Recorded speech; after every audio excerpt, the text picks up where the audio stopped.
السلام علیکم ورحمۃ اللہ وبرکاتہ۔ ناظرین، امید ہے کہ آپ خیر و عافیت سے ہوں گے۔ میں ہوں آپ کی میزبان اکاشا اور آپ دیکھ رہے ہیں مدرسہ ڈاٹ پی کے کا انتہائی مفید پروگرام مدرسہ انٹرویوز۔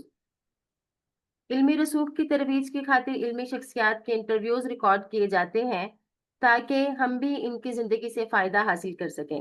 اسی سلسلے میں ہماری آج کی معزز مہمان ہیں اقرا ناہید صاحبہ۔ اقرا ناہید صاحبہ، السلام علیکم ورحمۃ اللہ وبرکاتہ۔ وعلیکم السلام ورحمۃ اللہ وبرکاتہ۔ سب سے پہلے تو ہم آپ کے بہت زیادہ مشکور ہیں کہ آپ نے اپنے قیمتی وقت میں سے مدرسہ ڈاٹ پی کے لیے وقت نکالا۔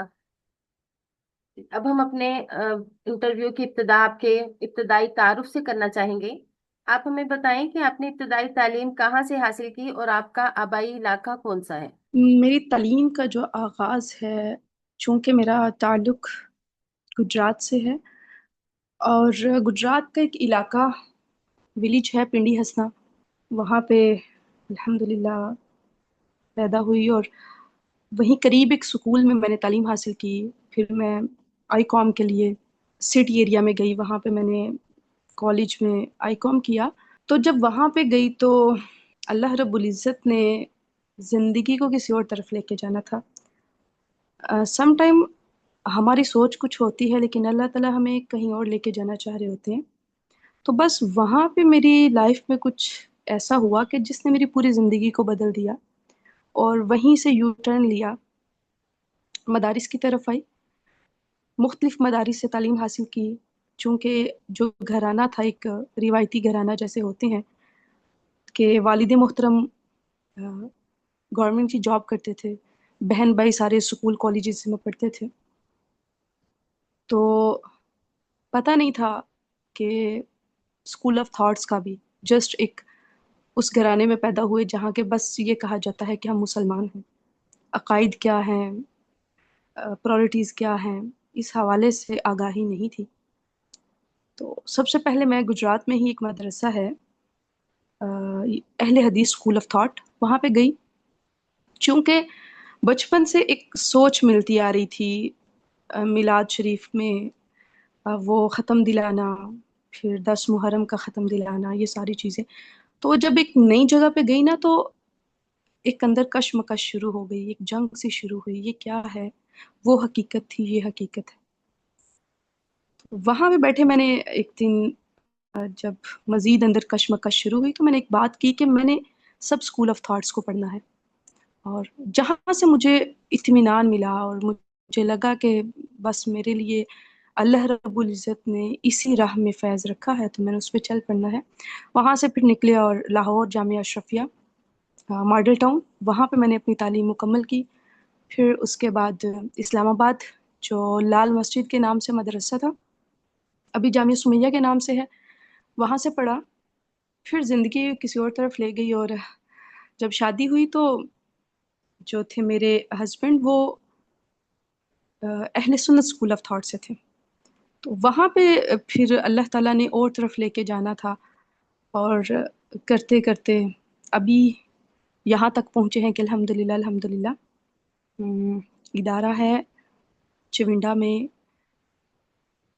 سیالکوٹ سے متصل قصبہ ہے، اور اس کا ایک ولیج ہے وجید والی، وہاں پہ ادارہ ہے۔ اور یہ بیسک جو ادارہ ہے یہ آستانہ عالیہ وریان شریف کی برانچ کے طور پہ میں یہاں پہ کام کر رہی ہوں۔ برانچ نمبر 19 مجھے وہاں سے ملا الحمدللہ۔ یہ ان کی نگاہوں کا صدقہ تھا کہ جب دیوبندی مکتبہ فکر سے پڑھ کے نکلی تو ان کی نگاہوں نے بدل دیا۔ علم دوسرے اسکول آف تھاٹ سے پڑھا، لیکن جو ایک تصوف کی لائن پہ چلی تو اس نے پھر حضور سے جو محبت دی اور سوچیں بدلتی چلی گئیں، اور الحمدللہ الحمدللہ اس وقت یہ کیفیت ہے کہ ارادہ یہ ہے کہ اپنے آپ کو اللہ کے دین کے لیے وقف کرتی ہے۔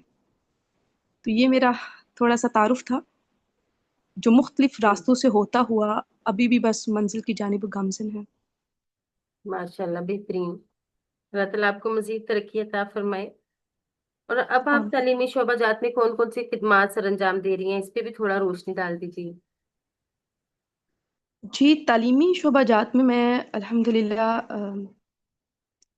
یہاں پہ بچیاں درس نظامی بھی کر رہی ہیں، اور شارٹ کورسز بھی ہیں۔ ابھی میں بچوں کو جو ہے ایم فل اور پی ایچ ڈی کی طرف لے کے آنا چاہ رہی ہوں، جن بچیوں نے تعلیم مکمل کی، چونکہ شادی کے بعد بھی میری الحمدللہ اسٹڈی جو ہے کنٹینیو رہی، اور میں نے اس کے بعد ہی شادی کے بعد ایم فل کیا، اور ابھی میں پی ایچ ڈی کر رہی ہوں اور الحمدللہ سیکنڈ سیمسٹر میں ہوں۔ تو اس حوالے سے چھوٹے چھوٹے کورسز بھی ہوتے ہیں، اور بچوں کو اس جگہ پہ لانے کی کوشش کی جاتی ہے کہ ان کے اندر سیلف کانفیڈنس آ جائے، دین کے کام وہ اتنے پورے اعتماد طریقے سے کر سکیں کہ انہیں کسی چیز کی رکاوٹ نہ ہو۔ آج اگر ایک ہماری یونیورسٹی کی بچی جہاں پہ کھڑی ہے تو کوشش یہ ہے کہ ہمارے مدرسہ کی بچی بھی وہاں پہ کھڑی ہو، جس کانفیڈنس سے وہ بات کرتی ہیں اسی کانفیڈنس سے ہماری مدرسہ کی بچیاں کام کریں۔ اور ابھی چونکہ یہ وقت کی ضرورت ہے کہ گلی گلی کوچے کوچے دین کی ترویج کی جائے اور اسلام کو پھیلایا جائے، تو اس کے لیے میں اپنی خدمات سر انجام دے رہی ہوں الحمدللہ۔ ماشاء اللہ۔ تو آپ کا اپنا ادارہ بھی ہے، آپ اپنے ادارے کا بھی تھوڑا سا تعارف ہمارے ناظرین کے سامنے رکھیے۔ جی، میرے تعارف کے لیے یہی کافی ہے کہ میں ایسی ہستی سے منسلک ہوں۔ میں چونکہ اپنا تعارف نہیں، ان کا تعارف کروانا زیادہ اچھا سمجھوں گی۔ میں نے پہلے عرض کی کہ مدرسہ جو ہے وہ ایز اے برانچ کام کر رہا ہے الحمدللہ۔ آستانہ عالیہ رابعہ شریف، وہاں پہ 72 برانچز ہیں اس وقت کام کر رہی ہے، اور ان میں سے ایک برانچ کے طور پہ میرا مدرسہ جو ہے وہ کام کر رہا ہے۔ اور مدرسہ کا نام جو تنظیم المدارس سے الحاق ہے وہ جامع صفت المدینہ للبنات کے نام سے ہے۔ ہاسٹلائزڈ ادارہ ہے الحمدللہ، یہاں پہ 100 ابو اسٹوڈنٹ رہتی ہیں، اور دینی تعلیم بھی ہے اور دنیاوی تعلیم بھی ہے، دونوں تعلیموں کو ساتھ لے کے چل رہے ہیں۔ ماشاء اللہ، آپ پڑھ بھی رہی ہیں، پڑھا بھی رہی ہیں، آپ کا اپنا ادارہ بھی ہے، تو آپ کو جی کیا الحمدللہ۔ الحمدللہ کہ ایک عورت کے لیے سب سے ضروری عامل کیا ہے جس کی وجہ سے وہ کچھ بڑا حاصل کر سکے؟ آپ کی اس کے بارے میں کیا رائے ہے؟ میرے خیال سے مجھے یوں لگتا ہے کہ اللہ تعالیٰ نے صلاحیت دی ہے ہر انسان کو بہت زیادہ، اور کسی معاملے میں خواتین کو پیچھے نہیں رکھا۔ کچھ چیزیں اگر خواتین کے اندر شامل ہو جائیں، جیسے فار ایگزامپل آپ یہ کہیں اخلاص، نیت، خود اعتمادی اور استقامت، یہ چار چیزیں ایسی ہیں جو ایک عورت کو بلندیوں تک لے کے جا سکتی ہیں۔ ہاں، شرط اس میں یہ ہے کہ اللہ رب العزت کے ساتھ تعلق بہت مضبوط ہونا چاہیے۔